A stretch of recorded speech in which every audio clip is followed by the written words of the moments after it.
কুরুক্ষেত্রের মাঠে দাঁড়িয়ে গান্ধারী কৃষ্ণকে প্রশ্ন করলো, কৃষ্ণ আমি তোর নিজের পিসি নয়, আর কুন্তি তোর নিজের পিসি বলে তার 5টা ছেলেকে বাঁচালি আর আমার 100টা ছেলেকে মেরে দিলি। সঙ্গে সঙ্গে কথাটা শোনা মাত্র ভগবান একটু মিচকি হেসেছে। পিসি, ও পিসি, এটা তোমার ভুল ধারণা, এটা তোমার ভুল ধারণা। তোমার পাপের বোঝা তুমি আমার ঘাড়ে চাপাতে পারো না। কেন ভুলে যাচ্ছ পিসিমা? তোমার পাপের ভরা তো পূর্ণ হয়েছে, তাই তো কুরুক্ষেত্রের মাঠে তোমার 100 সন্তানের নিধন হলো। গান্ধারী বলছে, কৃষ্ণ আমি আমার 100টা ছেলের মা। বলে, পিসি জন্ম দিলেই মা হয় না। এই কথাটা খুব মনে রাখতে হবে মা, জন্ম দিলে মা নয়। জন্ম দিলে যদি মা হওয়া যেত তাহলে বাবা দ্বারকায় যেদিন ভগবান সেই প্রভাস যজ্ঞ লীলা করেছিল, আমরা জগতে সবাই জানি দেবকী হচ্ছে মা আর যশোদা পালন করেছে কিন্তু জন্ম দেয়নি। আর কংসের কারাগারে দেবকী জন্ম দিয়েছিল, কিন্তু বাবা ঘটনাটা কি ঘটলো? 100টা কাপড় টাঙানো হলো, একদিকে কৃষ্ণ আর একদিকে দুটো মা।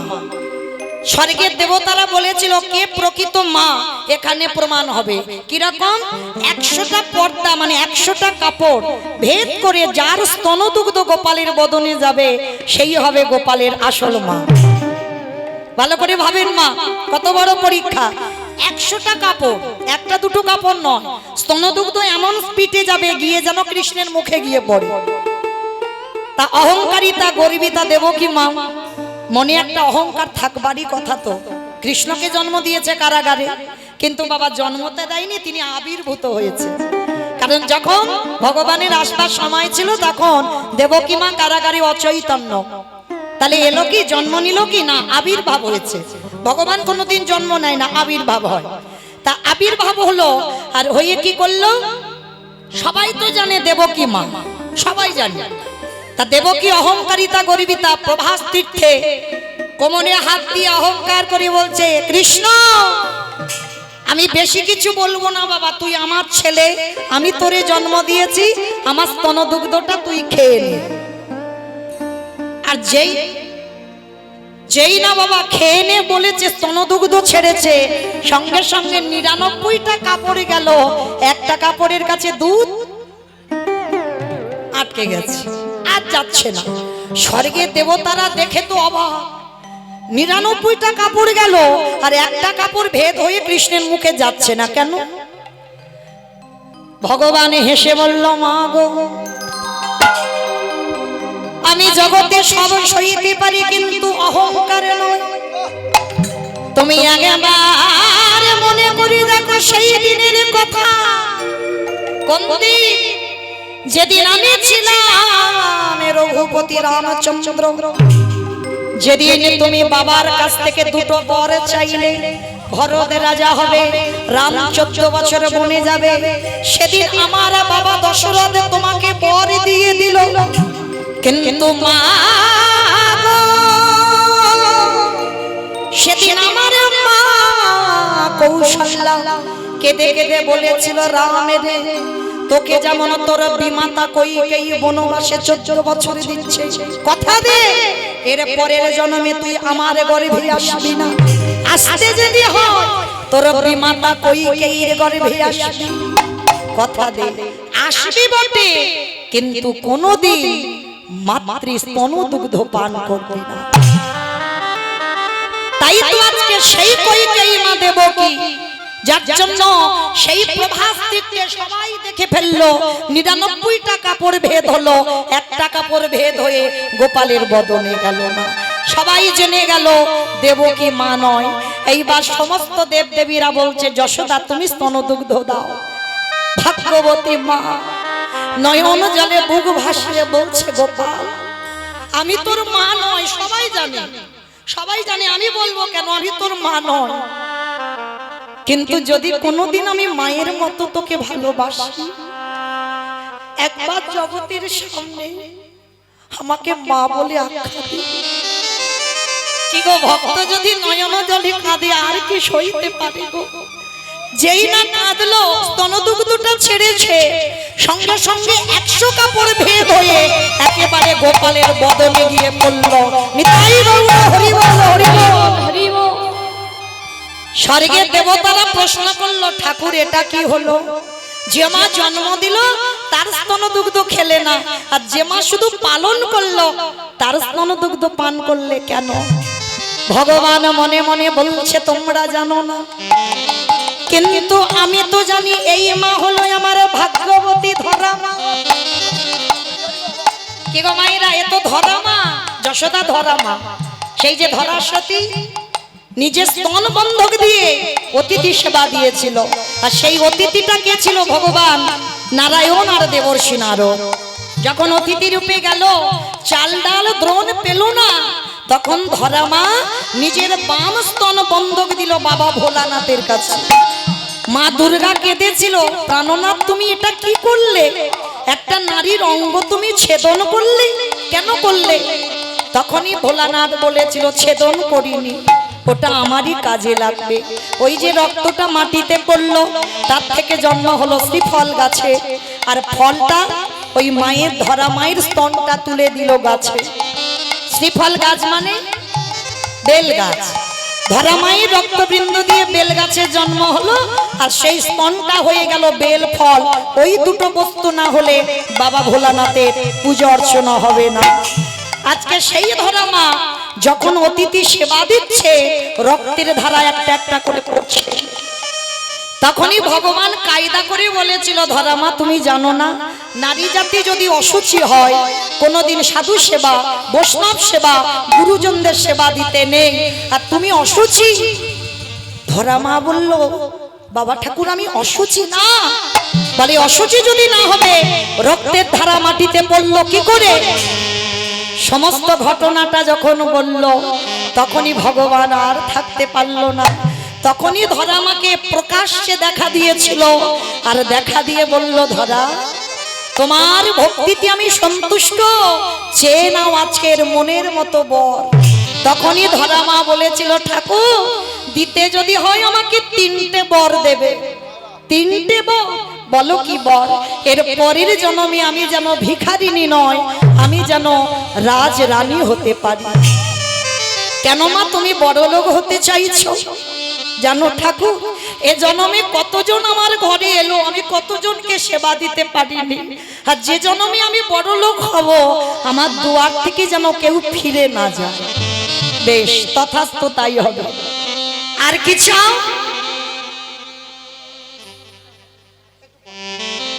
আর কি চাও? বলে শোনো, আরেকটা বস্তু দিও প্রভু, আমি যেন পরের জন্মে তোমাকে সন্তান রূপে কোলে পাই। তথাস্তু তাই হবে। তাহলে একবার দিল বড় লোক হবে, একবার দিল আমাকে সন্তান রূপে পাবে। আর কি চাও? দয়াময়, এই জন্মে আমি একটা স্তনে তোমায় বেঁধে রেখেছি, একটা স্তন বন্ধক দিয়ে তোমার সেবা দিলাম, কিন্তু যেদিন তুমি আমার পুত্র রূপে কোলে আসবে, হে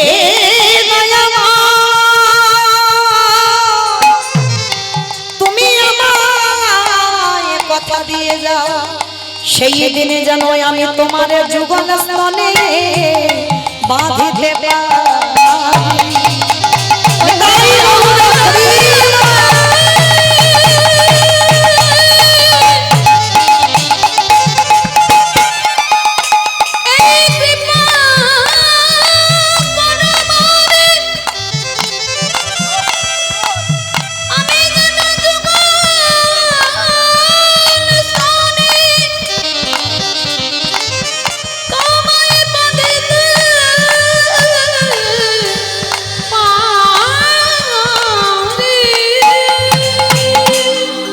কি বুঝলাম বাবা? জন্ম দিলেই মা নয়, তাহলে কর্মটা তোমায় ঠিক করতে হবে। তাহলে মা ছিলাম কোথায়? আমি কোথায় ছিলাম? হ্যাঁ বেশ, বাহ, কুরুক্ষেত্রের মাঠে এটাই হলো মা তথ্য, যেখানে যাই না কেন ফিরে আসতে হবে। তাহলে আমি ছিলাম কুরুক্ষেত্রের মাঠে, ভগবান কৃষ্ণ মা গান্ধারীকে বলছে পিসি চোরের ধন বাটপাড়াই তো নেয়। কি মা ভুল বললাম বাবা? চোরের ধন বাটপাড়াই নেয় না?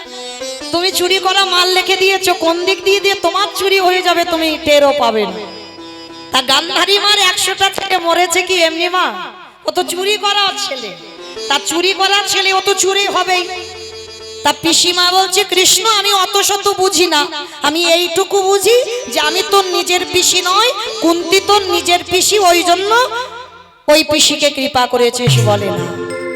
পিসি এটা যদি ঠিক হবে চলো আমি তোমাকে একটা জিনিস দেখাই। কি দেখাবি কৃষ্ণ? চলো না দেখাচ্ছি। হাতটা ধরে এনেছে, ধরে এনে বাবা দেখছে বিশাল বড় একটা গাছ। পিসি ওই গাছের দিকে দেখো। গান্ধারী তো আরো রেগে গেছে, লজ্জা করে না? আমি পুত্র শোকে হাহাকার করে কাঁদছি আর তুই কি না আমাকে গাছ দেখাতে এনেছি? বলে না পিসি গাছ নয়।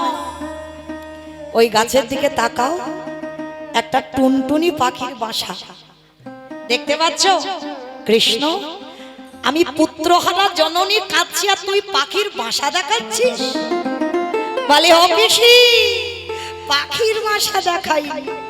তাহলে কি দেখাচ্ছিস? তোমাকে একটা গল্প বলবো। আমি বলছি না কিন্তু, কৃষ্ণ বলছি গান্ধারীকে কুরুক্ষেত্রের মাঠে। পিসি শোনো, এই যে টুনটুনির পাখির বাসাটা গাছে দেখতে পাচ্ছ, শোনো ওই যে বাসাটা, ওই বাসাতে ওই টুনটুনি পাখি তার 5টা বাচ্চাকে নিয়ে বাসা বেঁধেছিল। আস্তে মা মন দিয়ে শুনবে। টুনটুনি মানে স্বামী স্ত্রী 5টা বাচ্চা বাসাতে ছিল। কুরুক্ষেত্রের মাঠে যুদ্ধ হবে, আর আগেকার দিনে রাজরাজাদের যদি কিছু হতো বাবা ঢেরি পিটিয়ে বলে যেত। তা কুরুক্ষেত্রের মাঠে যুদ্ধ হবে, ঢেরি পিটিয়ে বলে গেছে শোনো শোনো শোনো, আর 3 দিন পরে এই মাঠে যুদ্ধ শুরু, যে যেখানে আছো এখান থেকে সবাই পালিয়ে যাও। যেই না ঘোষণা করে দিয়েছে, গাছের ডালে স্বামী স্ত্রী 5টা বাচ্চা আছে। তা পুরুষ পাখিটা স্ত্রী পাখিকে ডাকছে, মানে তার স্ত্রীকে ডাকছে, ও টুনটুনি এদিকে এসো। শুনলে কি বলে গেল, চল চল আমরা এবার এখান থেকে চলে যাই, কারণ আমাদের বয়স হয়েছে, আমরা মরে যাই যায় আসে না, কিন্তু আমার 5টা বাচ্চা তো আছে, চলো এখান থেকে আমরা চলে যাই। টুনটুনি পাখি বলছে অত সোজা নয়, ছোটবেলা থেকে আমি গোবিন্দ সেবা করেছি, গোবিন্দ ভজনা করেছি, দেখতে হবে না শেষের দিনে আমার গোবিন্দ আমার জন্য কি ব্যবস্থা করে রেখেছে। এতদিন আমি যে তার ভালোবাসলাম, আমি তো শেষের দিনে দেখবো, দেখি গোবিন্দ কি করে। এই যে কথাটার উপরে চাপ দেওয়া, দেখেন দেখি গোবিন্দ কি করে। একদিন হয়ে গেল, যেতে চাইল না টুনটুনি পাখি।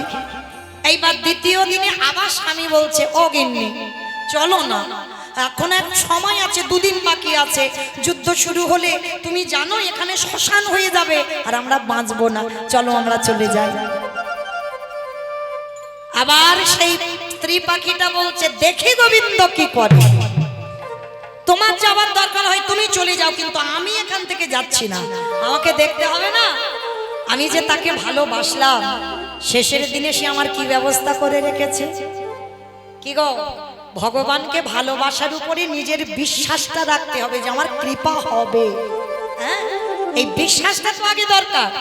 তা যেই না বলেছে দেখি গোবিন্দ কি করে, তা পুরুষ পাখিটা রেগে গিয়ে বলছে থাকো তুমি এখানে, আমি চললাম, তোমার ছেলেগুলোকে নিয়ে তুমি এখানে মরো, আমি গেলাম। তা স্ত্রী পাখিটা হেসে বলে উঠলেন তা তো আমি জানি তুমি চলে যাবে, কারণ তুমি তো আমার 2 দিনের পতি, তুমি তো আমার 2 দিনের পতি, আমি কি তোমার ধরে রাখতে পারবো? চলে যাবে। কি গো মাইরা, এ জগতে সতী কাদের বলে জানো? যাদের 2 পতি আছে। আমার কার 2টো স্বামী আছে? একবার হাতটা তোলো তো দেখি।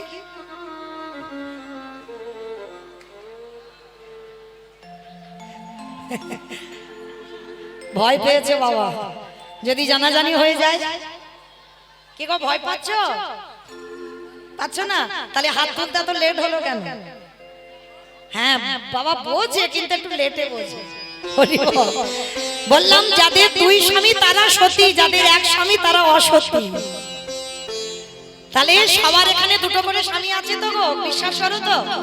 বেশ, তাহলে একটা হলো ঘরে পতি, একটা হলো বাইরে পতি। এই দুই পতির ভোজন করতে হবে বাবা, এক পতি ঘরে আর এক পতি বাইরে। আমার কোন ঘরের কথা বললাম গো? এইটা হচ্ছে বাবা কীর্তন। কীর্তনটা হচ্ছে নারকেলের মতো। নারকেলে দেখবে বাবা বাইরে একটা খোসা, খোসাটাকে ছাড়াবে নারকেল পাবে, ও বাবা ভিতরে আরো শক্ত। হ্যাঁ, সেই শক্তটাকে ভাঙতে হবে, শ্বাসটা টেনে বের করবে, তারপরে যদি তুমি আস্বাদন করো তারপরে বুঝবে নারকেলের স্বাদটা কেমন। কীর্তন হচ্ছে তেমন, উপর থেকে শুনলে হবে না, তলিয়ে ভাবার নাম তত্ত্ব, ভিতরে যেতে হবে। তাহলে বললাম সতী তারা যার ঘরে পতি আছে, যার বাইরে পতি আছে। ঘরে পতি মানে বাবা যারা কীর্তন অত বোঝে না, অনুভব করে না, তারা কি বুঝবে? ওই যে ইট বালি সিমেন্টের গাঁথা ঘরের কথা বললাম, কিন্তু না, ওই ঘরে নয়, এই রক্ত মাংসে দেহে গড়া ঘর। এই দেহ ঘরে ভগবানে আছে কোথায় জানো? সবাই বাম দিকে হাত দিয়ে দেখেন, ধপ ধপ ধপ, কি হচ্ছে না একটা আওয়াজ? ওটাই তো পরমাত্মা রূপী ভগবান, ওইটা হচ্ছে আমাদের ঘরের পতি। আর বাইরের পতিটা কোথায়? না অগ্নি সাক্ষী করে বাবা যার হাতে দিল, সেটা হচ্ছে আমাদের বাইরের পতি। আর এই দুই পতিকে যদি ঠিক ঠিক ভজন করা যায়, তারই অচিরে কৃষ্ণ প্রাপ্তি পাইব।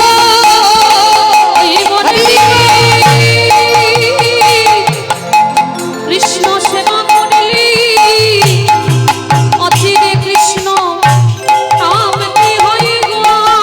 আস্তে তা টুনটুনি পাখি বলছে, ও স্বামী আমি তো জানি তুমি চলে যাবে, তুমি আমার দুদিনের পতি, যাও তুমি চলে যাও, আমার দরকার নেই তোমার, কিন্তু আমি কোথাও যাব না, আমি এই জায়গায় বসলাম। আর একটা কথা বাবা, দেখি গোবিন্দ কি করে। এইবার পুরুষ পাখিটা মনে মনে ভাবলো স্ত্রীকে ফেলে রেখে যাব না। যুদ্ধ শুরু হয়ে গেল। আবার 3 দিনের মাথায় বলছে টুনটুনি, ওই দেখো বড় বড় রথ, বড় বড় গাড়ি, বড় বড় ঘোড়া, বড় বড় হাতি, বড় বড় মানুষ, বীর সব মরে যাচ্ছে, চলো এবার চলে যায়। টুনটুনি করজোরে করে বলল, স্বামী গো তুমি বড় বড় রথ দেখলে, বড় বড় হাতি দেখলে, বড় বড় ঘোড়া দেখলে, কিন্তু একেবারে চেয়ে দেখো ওই অর্জুনের রথের সারথি হয়ে যে দাঁড়াইয়ে আছে, একেবারে তাকিয়ে দেখো তার নয়ন পানে যে চরণ পাবার লাগি যোগীগণে যোগী পাই না, মুনিগণে মনে পাই না, ধ্যানীগণে ধ্যানে পাই না। সেই চরণ যখন সামনে থেকে দর্শন পেলি,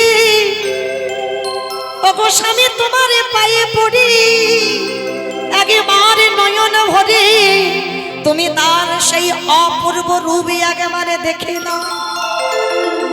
যেই না বলেছে টুনটুনি, এইবার স্বামী তো দেখছে রথের সামনে ভগবান লাগাম ধরে আছে, ঘোড়ার লাগাম।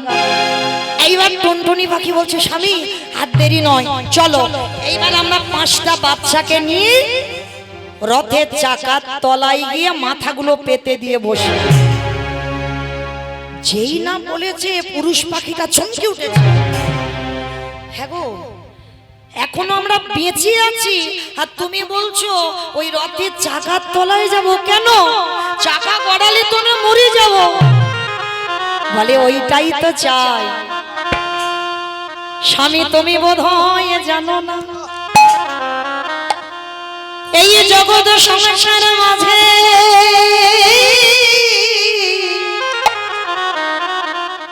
কোন ব্যক্তি যদি মরা দেহ দেখে শুভ কাজে যায়, তার দিন নাকি শুভ। আস্তে আমার, এটা আমার কথা নয়, আপনারাই বলেন। দেখবেন শুভ কাজে যাচ্ছ, হঠাৎ বলো হরি, বলো হরি, কি গো মরা দেহ যাচ্ছে, তাড়াতাড়ি দেখে প্রণাম করি না? আহা গো, আমার যাত্রাটা আজকে শুভ হবে, কারণ মরা দেহ দেখে যাচ্ছি।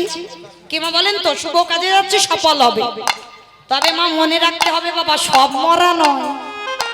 কেউ যদি বাবা বোতল খেয়ে হরিবোল হয়, তাহলে কাজ হবে কি মা? কাজ হবে? তাহলে কোন মরা সেটা তো জানতে হবে। জিহ্বায় কৃষ্ণ বলতে বলতে, এই বদনে কৃষ্ণ নাম বলতে বলতে, ভগবানকে দর্শন করতে করতে যে ভক্তের প্রাণ পাখিটা চলে যায়, সেই ভক্তের মরা দেহ দেখে গেলে আমাদের যাত্রা শুভ হয় গো।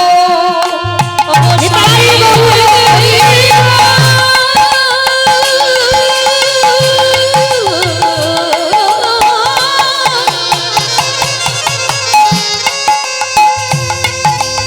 একেবারে যাবার সময়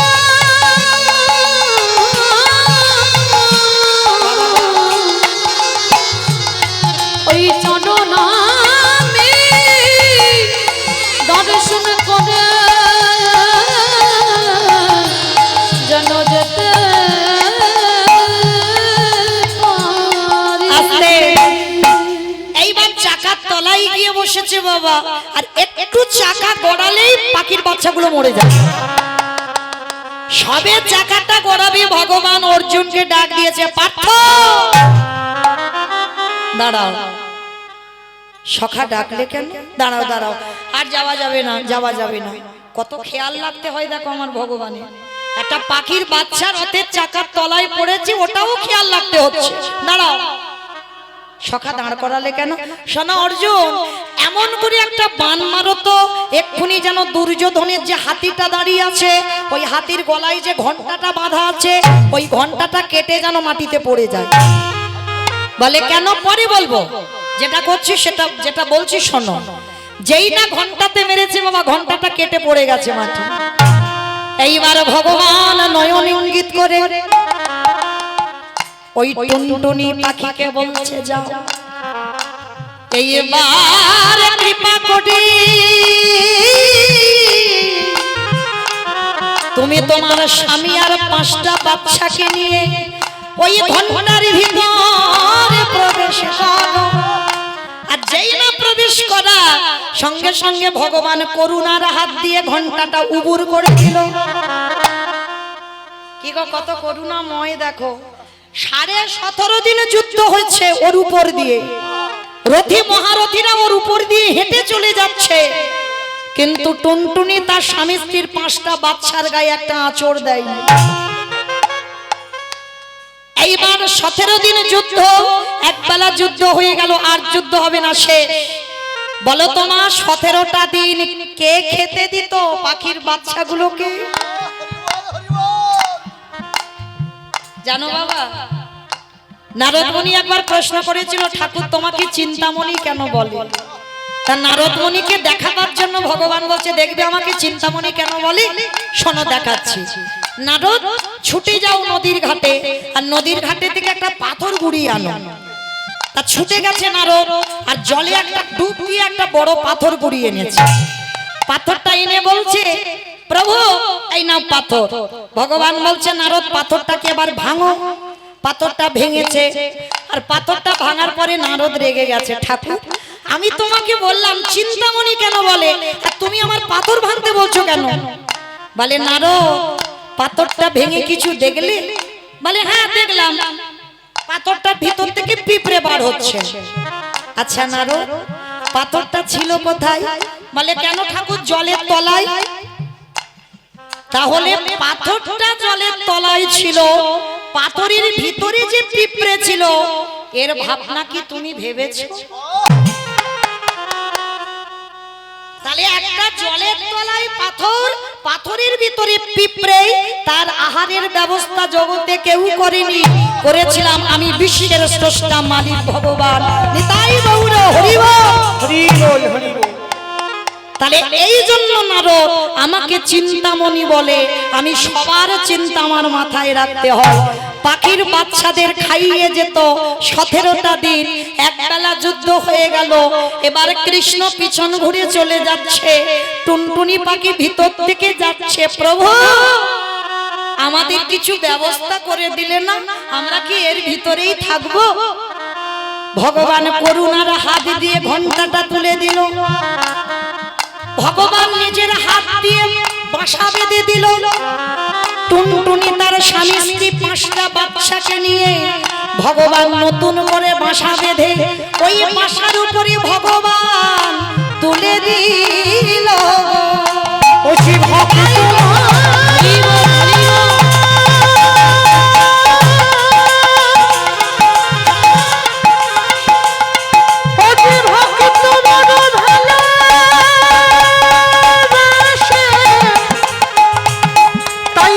যুগে যুগে